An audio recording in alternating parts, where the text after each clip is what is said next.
நாம் கண்களை மூடி நாம் செபிக்கலாம். கிருபையுள்ள நல்ல ஆண்டவரே, இந்த காலை வேலைக்காக உமக்கு நாங்கள் நன்றி செலுத்துகிறோம் ஐயா. ஒவ்வொரு நாளும் எங்களை பாதுகாத்து சபையிலே கொண்டு வந்து நிறுத்துவதற்காக ஸ்தோத்திரம் ஐயா. நாங்கள் நினைக்கிற எந்த காரியமும் எங்களுக்கு நீ பேசாதபடிக்கு நீ பேசுகிற காரியம் எங்களுடைய வாழ்விலை நிறைவேறட்டும் தகவல். இயேசுவின் நாமத்தின் நல்ல பிதாவே, ஆமென். இன்றைய கிறிஸ்தவ உலகத்திலே நாம் இன்றைக்கு குறை கூறிக்கொண்டே இருக்கிறோம். பார்த்தோம், மிரியா மோசேயின் இடத்திலே குறை கண்டுபிடிக்க நினைத்தார். தேவன் அவன் மேல் துப்ப ஆரம்பித்தார். அவனுக்கு வெண் குஷ்டம் வந்தது. அதே போல அநேகர் இன்றைக்கு குறைகளை நாம் பார்த்துக் கொண்டிருக்கிறோமே தவிர நம்மிடத்திலே என்ன குறை இருக்கிறது என்று அறிவதற்கு நாம் பிரயாசப்படுகிறதில்லை. மற்றவர்களை குறை சொல்லுகிறோம், மற்ற ஊழியர்களை குறை சொல்லுகிறோம். நம்மிடத்திலே இருக்கிற குறைகளை நாம் பார்ப்பதில்லை. இயேசு ஊழியம் பண்ணினார், 3.5 வருடம் ஊழியம் பண்ணினார். அவர் யாரை குறித்தும் குறை சொல்லவில்லை, யாரிடத்திலும் குற்றத்தை கண்டுபிடிக்கவில்லை. அவர் தேவனுடைய ராஜ்யத்தை நிலைநாட்ட வந்தார். தேவனுடைய ராஜ்யம் என்னவோ அதை நிலைநாட்ட வந்தார். பிதாவுடைய சித்தத்தை செய்வதற்கு வந்தார். இன்றைக்கு ஊழியங்கள் எப்படி இருக்கிறது? குறை சொல்லுகிறது, மற்றவர்களை பற்றி குறை சொல்லுகிறது. விசுவாசி எப்படி இருக்கிறார்கள்? மற்றவர்களை பற்றி குறை சொல்லுகிறார்கள், ஊழியத்திலே குறை சொல்லுகிறார்கள். அதனால் அப்படி இல்லாதபடிக்கு நாம் தேவனிடத்திலே பிதாவின் சித்தத்தை செய்கிறதுக்கு ஊழியம் செய்கிறோம். ஆலயத்துக்கு வருகிறது, எதற்கு வருகிறோம்? பரலோகத்துக்கு போறதோ ஆலயத்துக்கு வருகிறோம். மற்றவரை குறை சொல்றதுக்கோ, ஊழியர் என்ன பேசுறாரோ அதை குறை கண்டுபிடிக்கிறதுக்கோ, அல்லது சர்ச்சில் என்ன குறை இருக்கிறதோ அதை கண்டுபிடிக்கிறதுக்கோ நாம் ஆலயத்துக்கு வருகிறதில்லை. தேவனை மகிமைப்படுத்தும்படியாக நாம் பரலோகத்துக்கு போறதுதான் நாம் ஆலயத்துக்கு வருகிறோம். சபை என்பது நாம் பரலோகத்துக்கு போகிற ஒரு வழி. இயேசு சொன்னார், நான் முன்னே போகிறேன், உங்களுக்காக ஒரு ஸ்தலத்தை ஆயத்தப்படுத்துகிறேன். அப்படி என்றால் பிதாவுடைய வீட்டிலே அநேக ஸ்தலங்கள் உண்டு. நமக்கு ஒரு ஸ்தலத்தை ஆயத்தப்படுத்திக் கொண்டிருக்கிறார். எத்தனை வருஷமா? 2025 வருஷமா ஒரு ஸ்தலத்தை ஆயத்தப்படுத்திக் கொண்டிருக்கிறார். அந்த ஸ்தலத்துக்கு நாம் போகத்தான் இவ்வளவு பிரயாசப்பட்டுக் கொண்டிருக்கிறோம். இன்றைக்கு அப்படி இல்லாதபடிக்கு இன்றைக்கு சபைக்கு போகிறது என்றால் ஜோசியம் பார்ப்பதாக போகிறார்கள். என்ன சொல்லுவார்கள்? என் பையனுடைய வேலையை குறித்து என்ன சொல்லுவார்கள்? என் பிள்ளைகளுடைய கல்யாணத்தை குறித்து என்ன சொல்லுவார்கள்? வீடு கட்டது பாதையிலே நின்று விட்டது, இதை குறித்து என்ன சொல்லுவார்கள்? குறி சொல்லுகிற இடமாக இன்றைக்கு சபை மாறிக்கொண்டிருக்கிறது. அடுத்தது நான் பெரியவனா, நீ பெரியவனா, நீ பெரிய சபையா, நான் பெரிய சபையா, இப்படியாக போட்டிகள் பெருகிக் கொண்டு, பொறாமைகள் பெருகிக் கொண்டு இன்றைக்கு பிதாவினுடைய சித்தத்தை மறந்து பரலோகத்துக்கு போவதை மறந்து காணப்படுகிறது.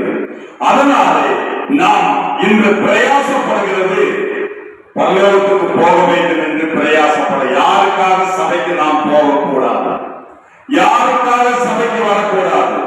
மனுஷர் பார்க்கிறார், நான் போகலைனா பாஸ்டர் பேசுவார், பாஸ்டமா பேசுவாங்க, அப்படி சபைக்கு வரணும் அவசியமே இல்லை. வேதம் சொல்லுகிறது, ஆலயத்துக்கு போவோம் என்று சொல்லும் போது அவர்கள் எப்படி இருந்தாலும் மன மகிழ்ச்சியோடு வந்தார்களாம்.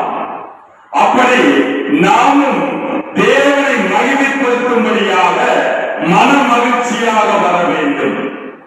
பாஸ்டர் சரியில்லை, இனிமேல் இந்த சபைக்கு நான் போக மாட்டேன், பாஸ்டமா பேசுறது சரியில்லை, போக மாட்டேன், லேட்டா வந்தா பேசுறாரு, நான் போக மாட்டேன், டிவி பார்த்தா அதை பேசுறாரு, நான் போக மாட்டேன். கெட்ட வார்த்தை யாரும் பேச மாட்டாங்க,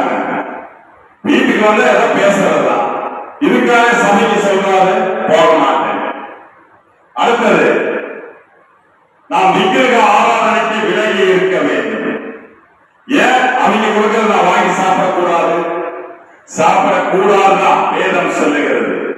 அப்படி சொன்னா நான் சபைக்கு போக மாட்டேன். சபைக்கும் போவேன், வெத்தலவாக்கும் போடுவேன், டிவியும் பார்ப்பேன், எல்லா காலை உலக காலையும் கலந்து கொள்ளுவேன். அப்படின்னு சபைக்கு வருவேன். வர வேண்டாம், வர வேண்டாம். நீ தேவனுக்கு பயந்தவன் தான் வர வேண்டாம். ஏனென்றால் நீ அப்படியே மீறி துணிந்து வருகிறேன் என்றால் வேதம் சொல்லுகிறது, அறிந்தும் செய்கிறவனுக்கு அநேக அடிகள் அளிக்கப்படும், அது இன்மையிலே சரி கட்டப்படும். கிறிஸ்துவை அறிந்தவர்கள் இன்னும் என் தரித்திரத்தில் இருக்கிறார்கள். என் தேவனுடைய வருகையை அவர்கள் அறியவில்லை, என் தேவனுடைய சித்தத்தை அறியவில்லை. அவர்கள் இன்னைக்காக வாழ்கிறவர்கள், வயிற்றுக்காக வாழ்கிறவர்கள், இந்த உலகத்துக்காக வாழ்கிறவர்கள். அப்படி இருக்கிறதுனால்தான் அவர்கள் செய்கிறது என்னவென்று அறியாமல் இருக்கிறார்கள். சிலர் அறிந்தும் அப்படி செய்கிறார்கள், சிலர் வேதத்தை புரிந்தும் அப்படி செய்கிறார்கள். ஊழியரும் அப்படித்தான் இருக்கிறார், விசுவாசிகளும் அப்படித்தான் அநேகர் இருக்கிறார்கள். சபை என்பது தேவனுடைய பரலோகத்துக்கு போகிற ஒரு வழியை காட்டுகிற இடம். இன்றைக்கு அது எல்லாம் முடிந்து போய்விட்டது. அதற்காகத்தான் வேதம் நமக்கு சொல்லுகிறது, நாம் வாசிக்கலாம். மத்தேயு புஸ்தகம் 7வது அதிகாரம் வாசிக்கும் 3வது வார்த்தை வாசிக்கும். நீ உன் கண்ணில் இருக்கிற உத்திரத்தை உணராமல் உன் சகோதரன் கண்ணில் இருக்கிற துரும்பை பார்க்கிறது என்ன? வேதம் சொல்லுகிறது, நீ உன் கண்ணில் உள்ள உத்திரத்தை உணராமல். இந்த உத்திரத்தை பற்றி வேதம் சொல்லுகிறது, உன் கண்ணில் உள்ள உத்திரனை என்னை தோன்றுகிறான். உத்திரனை எப்படி இருக்கு தெரியுமா? வேதம் சொல்லுகிறது, உன் கண்ணில் உள்ள உத்திரத்தை நீ உணராமல். உணர்ச்சி இல்லை. இன்னைக்கு இருக்கிற கிறிஸ்தவ உலகத்திலே உணர்வு என்பதே கிடையாது. நாம் பாவம் செய்கிறோம் என்ற உணர்வு இல்லை. நாம் தேவனுக்கு விரோதமான காரியங்களிலே ஈடுபடுகிறோம்.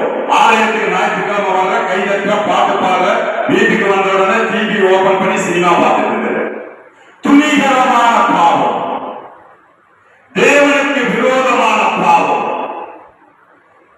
சர்ச்சுக்கு வர பாட்டு பாடுற, பரிசுத்த ஆவியில் நிரம்புற, வீட்டுக்கு வந்தோன்னு வாய் நிறைய பாட்டு, வாய் நிறைய வெத்தல வார்த்தை, வாய் நிறைய கெட்ட வார்த்தை, துணிகரமான பாவம்.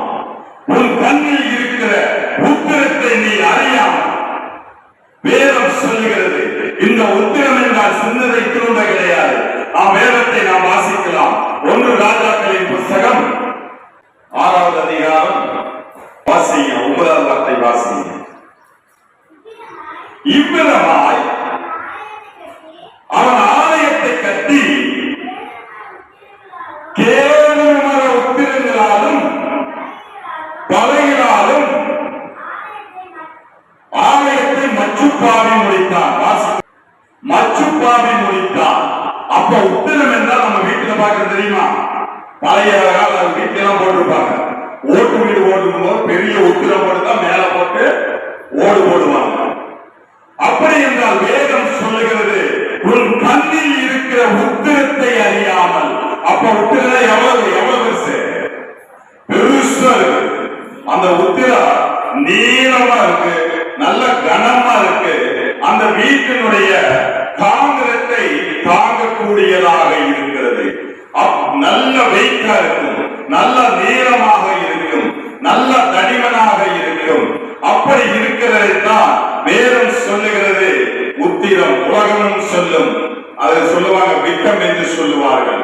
வீட்டிலே நடுவாக ஒரு விட்டம் போடணும், அந்த சைடுல ஒரு விட்டம் போடணும். பழைய காங்கிரீட் வீட்டில எல்லாம் பார்த்தா உத்திரம் பார்த்திருப்பாங்க. உத்திரம் போட்டு அதுக்கு மேல மச்சுப்பாவி இருப்பாங்க, அதுக்கு மேல காங்கிரீட் போட்டிருப்பாங்க. லைனா உத்திரம் போட்டிருப்பாங்க. அவ்வளவு பெரிய பாவம் நம்முடைய கண்களிலே இருக்கிறது, நம்முடைய சரீரத்திலே இருக்கிறது. வேதம் சொல்லுகிறது, உன் கண்ணில் இருக்கிற உத்திரத்தை உணராமல். நமக்குள்ளே பாவம் இருக்கிறது.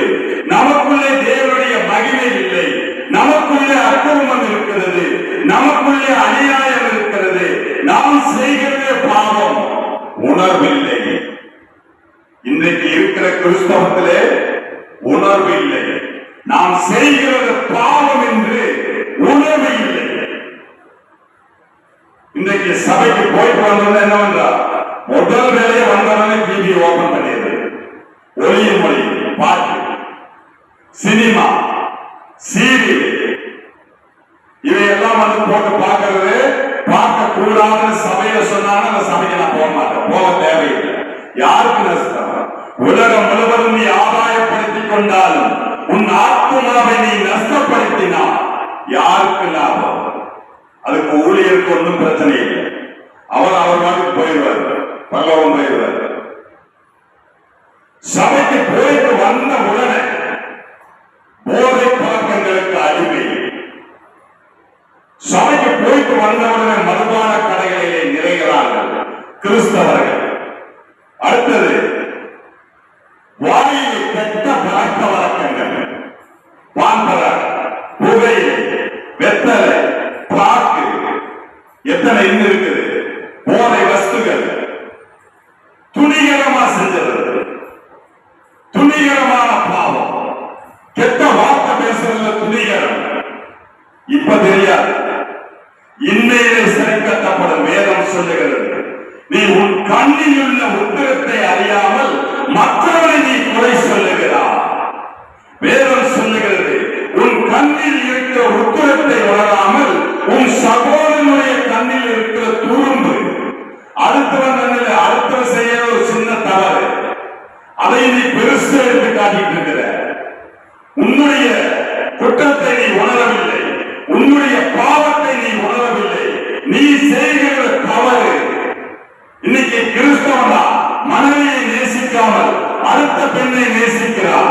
இன்னைக்கு கிறிஸ்தவ உலகத்திலே தன்னுடைய கணவனை நேசிக்க முடியாமல் அடுத்தவனை நேசிக்கிறது துணிகரமான பாவம் இன்று சபையிலே நடக்கப்படுகிறது. கண்டுக்க கூடாது, யாரு கண்டுதான் நாங்க சபைக்கு வரமாட்டோம். 2 கல்யாணம் பண்ணிருக்கிறாரு, அவங்க சபையில போய் பிரசங்கம் பண்ண கொடுக்கிறோடு சபைக்கு போகல. கல்யாணம் பண்ணதே தவறு. வேதம் சொல்லுகிறது, முதல் மனைவி உயிரோடு இருக்கும் போது நீ இன்னொரு மனைவியை விவாகம் பண்ணினால் அது விபச்சாரம் எனப்படும் என வேதம் சொல்லுகிறது, எச்சரிக்கிறது. அது விபச்சாரம். அதே போல கணவன் இருக்கும் போது நீ வேறு ஒரு கணவனை விவாகம் பண்ணினால் அது விபச்சாரம். வேதம் எச்சரிக்கிறது. இன்றைக்கு துணிகரமான பாவம், துணிஞ்சாச்சு. தன்னிடத்தில் இருக்கிற குறைகள் யாருக்கும் தெரிகிறதில்லை. மற்றவர் சின்ன தவறு பண்ணினால் அதை பெரிதாக சுட்டிக்காட்டி அவருடைய வாழ்க்கையை நாசம் செய்து கொள்ளுகிறார்கள். அதனால்தான் குறை சொல்லுகிறது நம்ம இடத்திலே இருக்கக்கூடாது. நம்மை நாமே நிதானித்து பார்ப்போமானால் நாம் நியாயம் தீர்க்கப்படும். மோசே தவறு செய்தார். மோசே வரும் வழியிலே எத்தியோப்பியா ஸ்திரியை விவாகம் பண்ணினார் என்று வேதம் சொல்லுகிறது. அந்த மோசேக்கு விரோதமாக உடல் ஊழியக்காரராக இருந்த மிரியாமும் ஆரோனும் சேர்ந்து சொல்லுகிறார்கள், நீ செய்தது தவறு. கர்த்தர் உடனடியாக பெண் குஷ்டத்தை வரவழைத்தார். ஊழியக்காரனுக்கு விரோதமாக எழும்புகிற யாராக இருந்தாலும் சரி, அது தேவன் இல்லையிலே சரி கட்டுவார் என்பது தேவனுடைய வாக்குத்தத்தமாக இருக்கிறது. மீண்டுமாக மோசே போய் சொன்னார், மிரியாமை மன்னித்து விலகும் என்று. மோசேயுடைய வார்த்தைக்கு தேவன் இறங்கினார், மிரியாமுக்கு சுகத்தை கொடுத்தார்.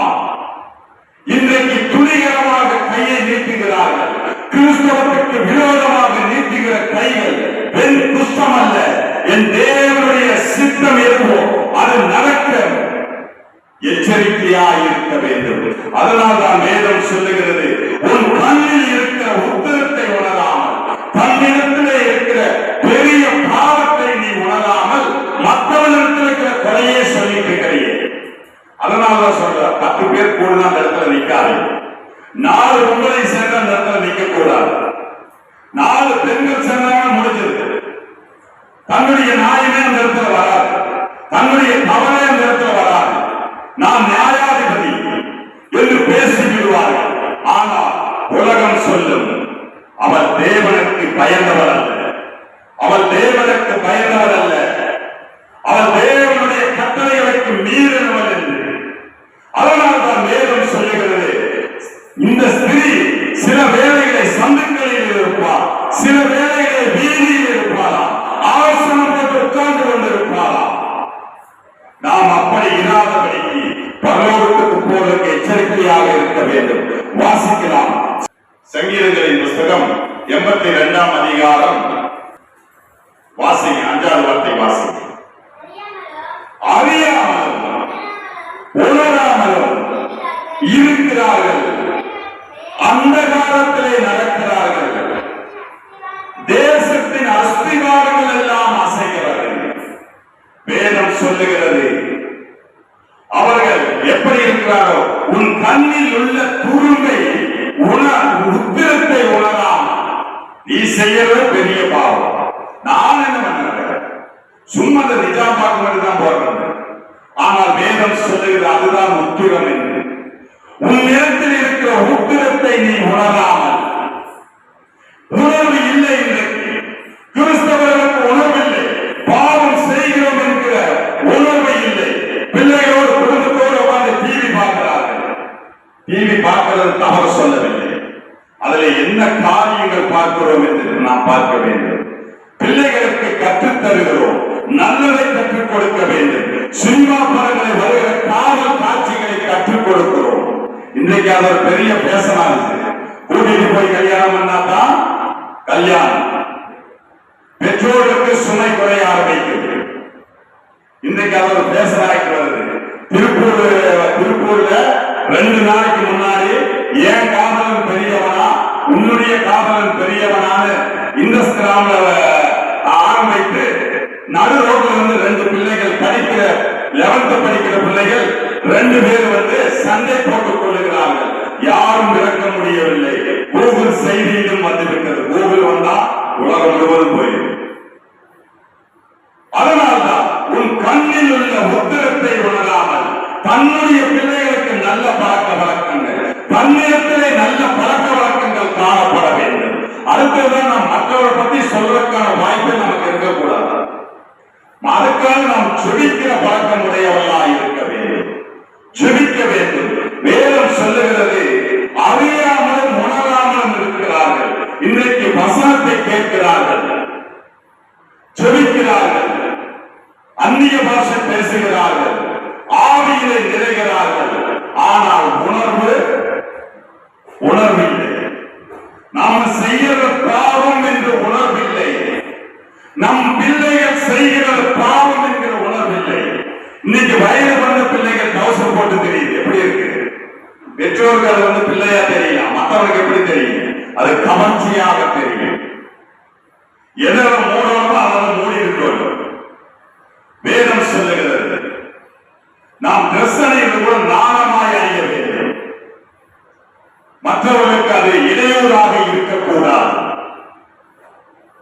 வேதம் சொல்லுகிறது, அறியாமலும் உணராமலும் இருக்கிறார்கள், அவர்கள் அந்தகாரத்திலே நடக்கிறார்கள். வேதத்தை விட்டு அந்தகாரத்திலே நடக்கிறார்கள். சர்ச்சுக்கு 9 மணிக்கு வந்துடணும்.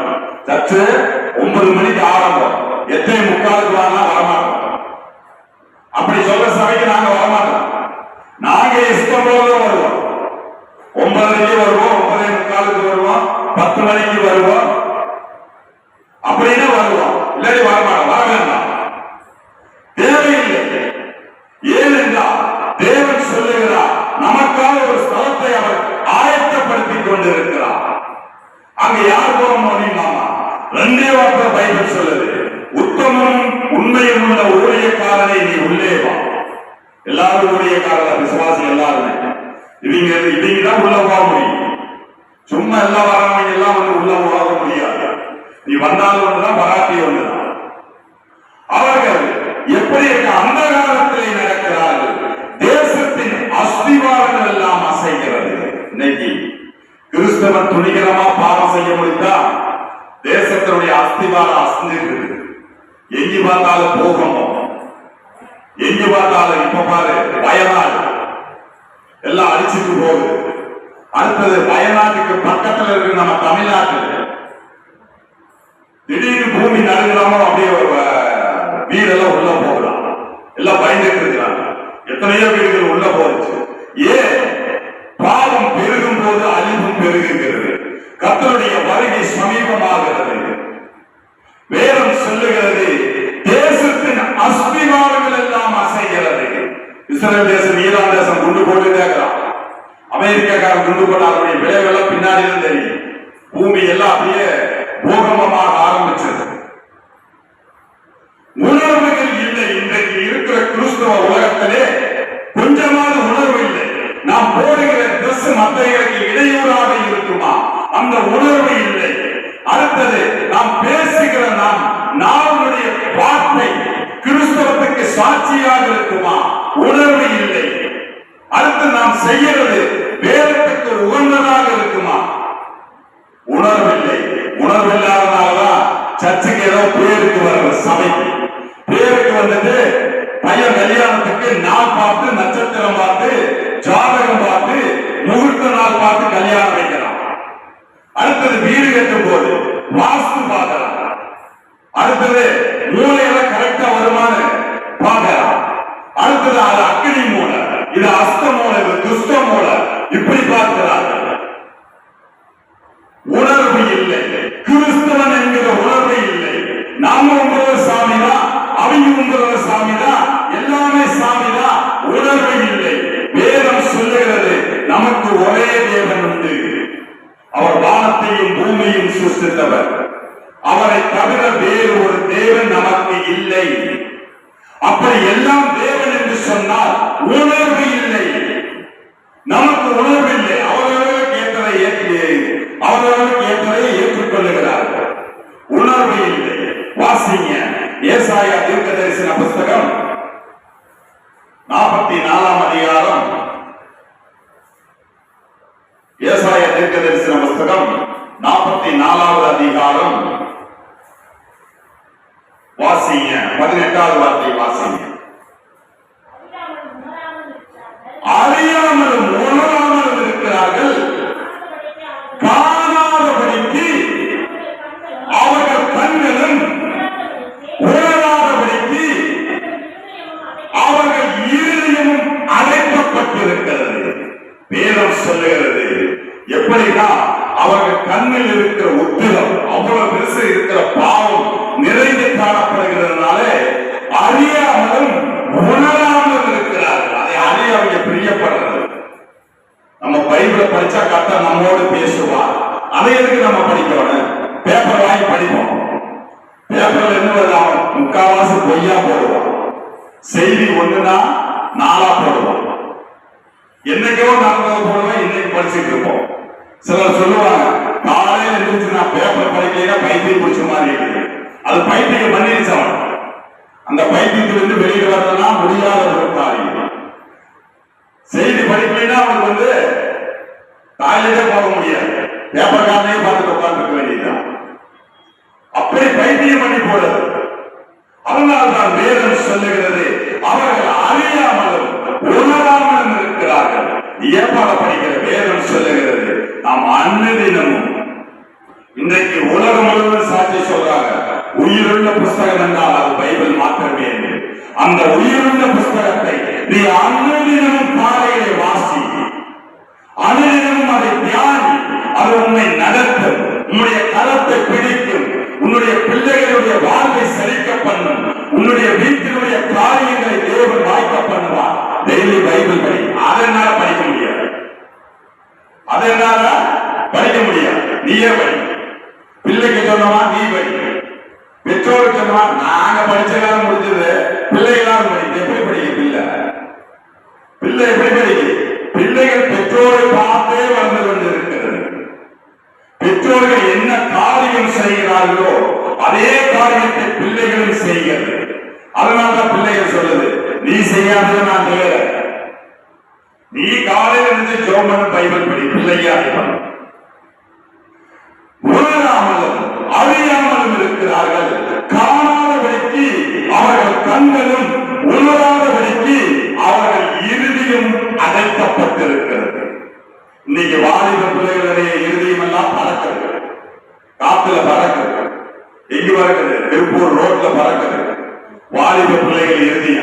காதல் வலையில வீழ்ந்து பறந்து நாசமா போய் ரோட்ல அடிச்சுட்டு சாகுறாங்க. இத்தனைக்கு கல்யாணம் ஒண்ணு முடிக்கல. ஏன் காதலன் பெரியவனா, உன் காதலன் பெரியவனா அப்படின்னு போட்டு பெரிய ஒரு போராட்டம் மாதிரி நடந்து கொண்டிருக்கிறது. பிசாசு அநேகருடைய மனக்கண்களை குருடாக்கி வைத்திருக்கிறார். தேவன் இணைத்ததை மனிதன் பிரிக்காதிருக்க கடவுள். தேவன் சொன்னார், மனிதனுக்கு ஏற்றம் மனுஷியை உண்டாக்கினார். ஆனால் இன்றைக்கு அப்படி இல்லாதபடிக்கு மனுஷனுக்கு ஏற்ற மனுஷியை அவன் தேடுகிறான். மனுஷியும் மனுஷனை தேடுறான். அவனை தேடி கடைசியில் கர்த்தருடைய திட்டம் என்று சொல்லுகிறார்கள். ஏன் கேட்டால் அவருடைய இருதயம் அடைக்கப்பட்டிருக்கிறது. இருதயம் அடைக்கப்பட்டிருக்கிறதுனால்தான் தான் செய்கிற பாவம் என்று உணர்வு இல்லை, அறிவு இல்லை, இன்றைக்கு செய்து கொண்டிருக்கிறார்கள். ஏனென்றால் கர்த்தருடைய வருகை மிகவும் சமீபமாகிவிட்டது. நாம் எச்சரிக்கையாய் இருக்க வேண்டும். இவைகளை எல்லாம் விட்டு நாம் விலக வேண்டும். பாவங்களை விட்டு நாம் ஓடி பழகிக் கொள்ள வேண்டும். பிசாசுக்கு எதிர்த்து நின்று பழகிக் கொள்ள வேண்டும். வாசிக்கலாம். மத்தேயு சுவிசேஷ புஸ்தகம் 7வது அதிகாரம் 4வது வார்த்தை வாசி. இதோ